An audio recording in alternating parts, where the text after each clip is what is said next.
Assalomu alaykum, hurmatli bizni kuzatuvchilar. Mana biz sizlarga MDF klassikani qanday darajada suvga chidamligini hozir sizlarga ko'rsatib beramiz.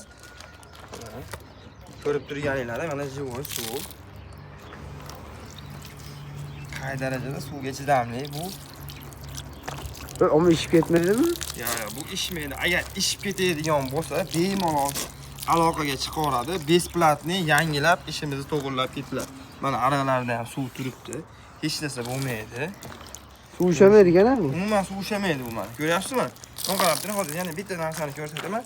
Mana hozir bu valnasda suv turibdi, mana. Qarab turing. Ha. Ko'ryapsizmi? Umuman suv ushamayapti, umuman.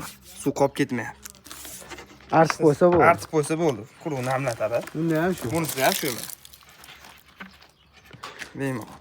Do'stlar, kimga bundan ham qiziqroq ma'lumot kerak bo'lsa, sutkasiga ham suv ustiga quyib qo'yib qo'yamiz. Agar kommentariyada yozadigan bo'lsanglar.